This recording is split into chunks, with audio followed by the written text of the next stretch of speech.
Les objectifs de cette plateforme, c'est d'abord de répondre à un constat. Ce constat, c'est une méconnaissance des jeunes, des réalités fonctionnelles et opérationnelles d'une entreprise. Quoi de mieux que de faire appel à des jeunes pour se faire poser les questions que légitimement ils ont sur l'entreprise. Donc c'est la raison pour laquelle nous avons choisi deux jeunes. Un jeune qui reste à terre, si je puis dire, Lamine, il transmet à un autre jeune, Johanna.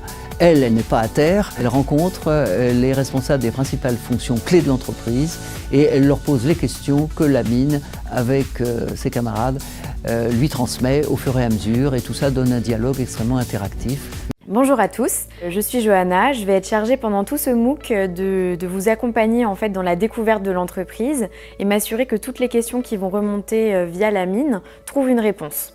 Mon rôle va être de vous accompagner au travers de ce MOOC qui va être composé de 4 parties différentes. Et ces 4 parties vont vous présenter différents aspects du monde de l'entreprise.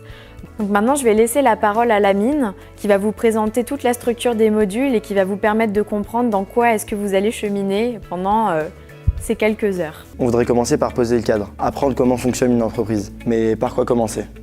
Déjà, moi, j'aimerais bien avoir une vision un peu plus globale de l'entreprise parce que dès qu'on m'en parle, dès que j'en entends parler, j'ai l'impression qu'elles sont toutes différentes.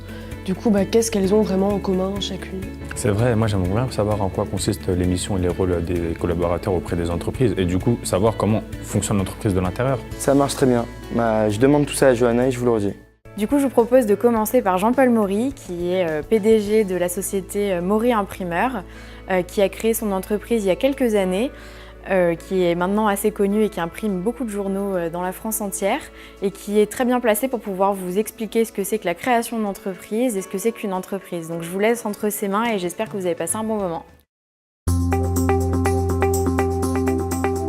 Bonjour, je m'appelle Jean-Paul Maury et je suis le président d'un groupe d'imprimerie. Je pilote 6 usines et donne du travail en France à 1200 personnes. Nous imprimons des magazines, des livres et des catalogues. Concernant la création d'entreprise, c'est d'abord un bonheur de créer une entreprise. Pour créer, il faut rêver. Il faut rêver de ce qu'on veut faire. Ce rêve, il faut aussi le concrétiser. Pour le concrétiser, il faut faire beaucoup d'efforts. Et quel type d'entreprise on veut créer ? Alors, c'est d'abord des produits, des services. Ce produit sera-t-il innovant ? Est-ce qu'il sera bien positionné sur le marché ? Pourra-t-il vivre longtemps ? Vous dire, mais comment ça se fait qu'il y a toutes ces nouvelles technologies et comment est-ce que finalement les entreprises font évoluer leurs compétences et comment est-ce que vous pouvez être recruté ? Eh bien, figurez-vous que pas mal d'entreprises transforment leur méthode de recrutement pour s'adapter aux nouvelles compétences et recherchent de nouvelles compétences. Et c'est ce que va nous expliquer Monsieur Toufik Pascal Nakache. Oui, donc le constat, c'est moi je suis parti tout seul, après c'est monté à 15, 20, 30, 40, et puis dès qu'on a passé la barre des 50, on a trouvé des personnes qui restaient chez nous, qui étaient fidèles depuis un certain nombre d'années, et depuis 2-3 ans, on sent un turnover important. Et ce turnover, c'est les jeunes qui sont entrés il y a 5 ans et qui commencent à avoir des tendances à aller tout de suite ailleurs au bout de 3-4 ans. Donc alors que notre moyenne de fidélité est de 7 à 8 ans.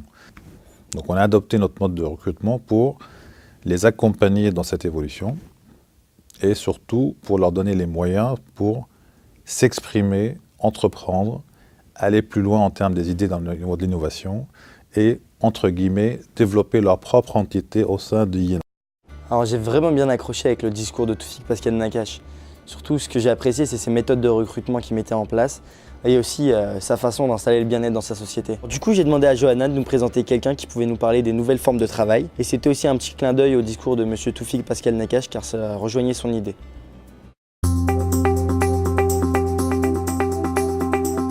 La gestion des talents dans une entreprise, c'est une question extrêmement importante.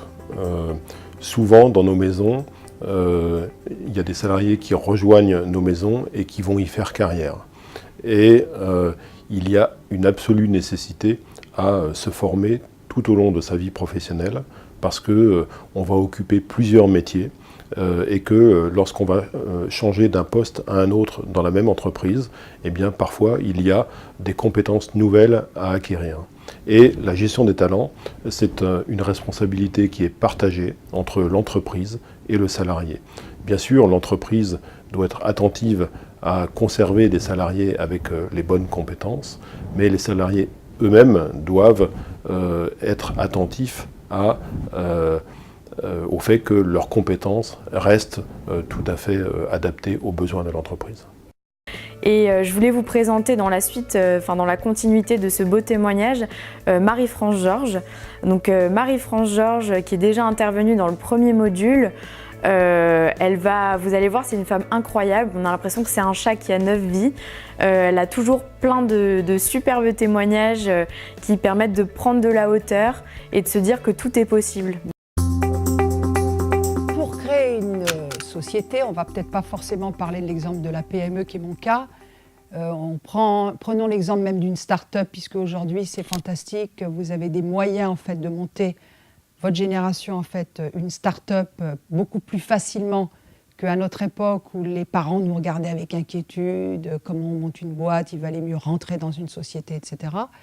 Bon, déjà, premier conseil, évitez de le faire tout seul. C'est capital d'avoir des regards différents avec des gens complètement complémentaires en fait de vous. N'oubliez jamais que ce qui compte le plus, c'est le produit, plus que la finalité, genre j'ai trouvé un filon, j'ai vu qu'il y a une boîte au fin fond de la Roumanie qui fait ça, alors moi je vais faire la même chose, je vais l'appliquer au modèle français. Ça ne suffit pas. Il faut que vous ayez quand même une forme de passion pour le produit que vous avez envie de développer. Ne pensez pas qu'au business plan, ne pensez pas qu'à ramasser des ronds pour pouvoir monter la boîte. Pensez avant tout à qui je vais le vendre, est-ce que je suis compétitif, qui est-ce qu'il y a d'autre sur le marché dans le même genre de produit, comment je vais l'affronter. Vous avez reçu plein de conseils différents de la part de Benoît Roger Vasselin ou de Marie-France Georges pour aborder votre vie personnelle, que ce soit de l'aborder avec positivité, avec curiosité, avec humilité également. Et ça me permet de vous présenter quelqu'un qui est Samy Ablal, qui est pâtissier. Et lui, dans son parcours qu'il va vous présenter,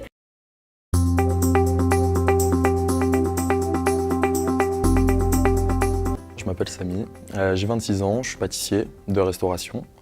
J'ai fait un bac économique et social et je me suis ensuite tourné vers la voie professionnelle suite à mon bac économique et social pour faire de la pâtisserie. Et au fil des années, je me suis accroché. Ça n'a pas été facile parce que la pâtisserie, c'est quelque chose, c'est un métier à part entière et il faut prendre conscience que c'est un métier de l'artisanat qui demande énormément de sacrifices.